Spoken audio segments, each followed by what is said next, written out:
ଜାତୀୟ ସମ୍ପଦ। ତେଣୁ ଏହା ହେଉଛି ପ୍ରତ୍ୟେକ ନାଗରିକ ଯେମିତି ସାର୍ କହିଲେ ଆମର 51A ଆମର ସମ୍ବିଧାନରେ ଅଛି, ଏହା ଆମର ଜାତୀୟ କର୍ତ୍ତବ୍ୟ।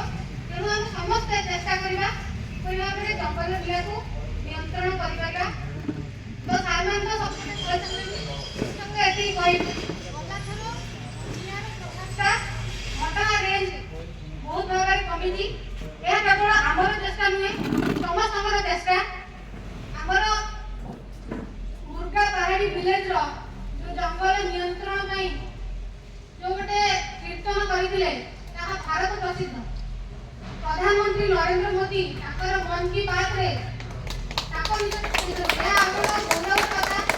ଘଟଣା ରେଞ୍ଜ କେନ୍ଦୁଝର ବନଖଣ୍ଡରୁ ରିପ୍ରେଜେଣ୍ଟ କରିଛନ୍ତି ନରେନ୍ଦ୍ର ମୋଦି।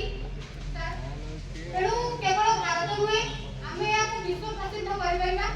ଆମର ଘଟଣାରେ ଅଟେଇ ସଫାଇ ଚାଲିଛି, କେବଳ ଓଡ଼ିଶା ନୁହେଁ, ତାକୁ ବିଶ୍ୱ ପ୍ରସିଦ୍ଧ କରିବା।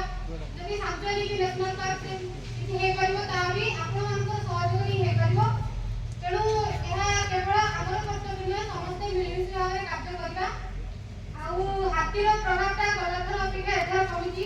କ'ଣ ପାଇଁ ନା ଜଙ୍ଗଲ ନିଆଁ କଣ୍ଟ୍ରୋଲ କରିବା ଫଳରେ ଜଙ୍ଗଲ ଟିକେ ବଞ୍ଚ ହେଇଛି, ତାର ଖାଦ୍ୟ ସିଏ କିଛି ପାଇଛି।